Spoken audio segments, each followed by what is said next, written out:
अस्सलाम वालेकुम रहमतुल्लाह। कल जो जड़ावाला में अफसोसनाक वाक़या पेश है, ये कोई अपनी नौयत का पहला वाक़या नहीं था। इससे पहले भी इस तरह के कई वाक़यात हो चुके हैं और हमेशा की तरह इस बार भी बाद में मज़म्मती बयानात तो आ रहे हैं, लेकिन इन मज़म्मती बयानात से जिनके घर जले हैं, जिनके गिरजाघर जले हैं, वो दोबारा तमीर नहीं हो जाएंगे, उनका नुकसान का ज़ाला नहीं होगा। जो डर और खौफ उनके दिल में बैठ गया है वो चला नहीं जाएगा।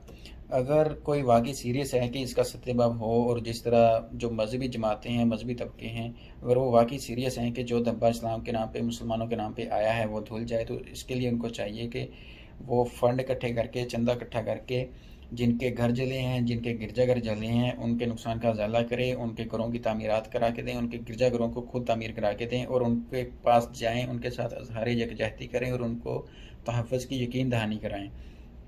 अगर वो वाक़ई चाहते हैं कि इसका ये अज़ाला हो और ये ऐसा वाक़या दोबारा ना हो, जिस तरह न्यूज़ीलैंड में वाक़या पेश आया था। उनकी प्राइम मिनिस्टर मुसलमानों के पास आई थी और उसने माफ़ी मांगी थी और उसने उनके साथ इज़हार यकजहती किया था। अब ये मुसलमानों की ज़िम्मेदारी है कि वो क्रिश्चियन कम्युनिटी के पास जाएँ, अपने अपने शहरों में उनसे माफ़ी मांगें और उनके नुकसान का अज़ाला करें और उनको तहफ़्फ़ुज़ की यकीन दहानी कराएँ। और ये तहफ़्फ़ुज़ किस तरह मुमकिन है, उसके लिए सबसे पहले हमें अपने लोगों को एजुकेट करना होगा। ये जो सोच हमने परवान चढ़ाई है कि तुम्हें जो कोई गुस्ताख लगता है, ये ज़रूरी नहीं है कि वो गुस्ताख हो भी। एक अनपढ़ गंवार उठता है जिसको ना दीन की फ़हम है, ना किसी और चीज़ की फ़हम है, वो दूसरे पे गुस्ताखी का फतवा लगाता है और उसको कत्ल कर देता है या कत्ल करने की कोशिश करता है और उसको बदनाम करता है, कि सब में मशहूर करता है कि उसने गुस्ताखी किया और मोब इकट्ठा होकर उसको कत्ल कर देता है अपनी जन्नत पक्की करने के लिए। ये सोच हमने खुद परवान चढ़ाई है। इसका सद्देबाब करना होगा, लोगों को एजुकेट करना होगा कि you are not to decide के कौन गुस्ताख है और तुमने उसको सज़ा नहीं देनी। जो कल भी वीडियो में नज़र आ रहा था, पुलिस वाला कह रहा है कि हमने पर्चा दर्ज कर लिया है, अब हम उसको इंसाफ के कटहरे में लाएंगे। लोग कह रहे हैं नहीं, हम इंसाफ के कटहरे में लाएंगे, हम इंसाफ के कटहरे में लाएंगे। भाई, अगर तुमने इंसाफ के कटहरे में लाना है तो कानून किस लिए बनाया है? कानून को फिर ख़त्म कर दें ताकि आप लोग खुद इंसाफ कर लें। आप लोगों को ये किसने अथॉरिटी दी है कि आप किसी भी गुस्ताखी का फतवा लगाएं और उसको खुद ही उसका फैसला कर दें? और ये वो इसलिए कह रहे थे कि उनके नज़दीक उन्होंने अपनी जन्नत पक्की करनी है, हर 2 नंबरी उन्होंने करनी है, हर सब कुछ करना है, लेकिन इसके बाद अगर उन्होंने जन्नत पक्की करनी है तो जो हमारे मजहबी उलमा है उन्होंने ही उनको ये पट्टी पढ़ाई है कि आपने किसी को गुस्ताख को पकड़ना है और उसको कत्ल कर देना है और आपकी जन्नत पक्की हो जाएगी। और उसके लिए मनगढ़ंत रवायात भी हमने गढ़ ली हैं और उस पर उनको एजुकेट पूरा का पूरा किया गया है। अब अगर इस सोच का सद्देबाब करना है तो लोगों को इस्लामी तालीमात, जो एक्चुअल इस्लामी तालीमात हैं, उनके मुताबिक एजुकेट करना होगा। उनको बताना होगा कि you are not to decide कि कौन गुस्ताख है। ये काम उलमा का है, ये काम रियासत का है, वो डिसाइड करेंगे और इसको कानून के कटहरे में ला के ये रियासत की ज़िम्मेदारी है कि वो इंसाफ फराहम करे और उनको कानून के कटहरे में लाए।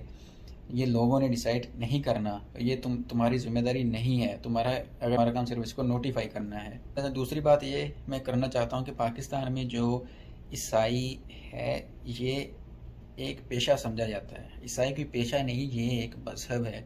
जो ईसाई मज़हब के मानने वाले हैं उनको इस्लाम पूरी आज़ादी देता है और उनको रियासत पूरी आज़ादी देती है कि वो अपने मजहबी रसूमात की अदायगी करें, उनको पूरी मजहबी आज़ादी हासिल है। ये जो अंग्रेज़ बरसगीर में कानून लाया था कि अक़लियतों को उसने सफाई के लिए रखा हुआ था, आज भी हम वही चला रहे हैं कि जब एक एडवर्टाइजमेंट आती है सैनिटरी वर्क के लिए, उसकी जॉब आती है तो उस पर लिखा होता है कि ये इसके लिए सिर्फ ईसाई अप्लाई करेंगे। भाई, ईसाई क्यों? ईसाई को हमने सफाई के लिए रखा हुआ है, वो एक मज़हब है, वो कोई पेशा नहीं है। ये दूसरे दर्जे का जो शहरी हमने उनको बना के रखा हुआ है, ये ख़त्म करना होगा। अब ईसाई भी उतने ही पाकिस्तानी हैं जितने मुसलमान हैं। अगर हमने पाकिस्तान को तरक्की की राह पे गामजन करना है तो उसके लिए पाकिस्तान के हर शहरी को उनको प्रोग्रेस, उसके तरक्की के लिए काम करना होगा। इसके लिए ज़रूरी है ईसाइयों को भी उनको बतौर मज़हब लिया जाए, उनको बतौर मजहबी अक़लियत लिया जाए, ना कि उनको एक पेशे के तौर पे लिया जाए।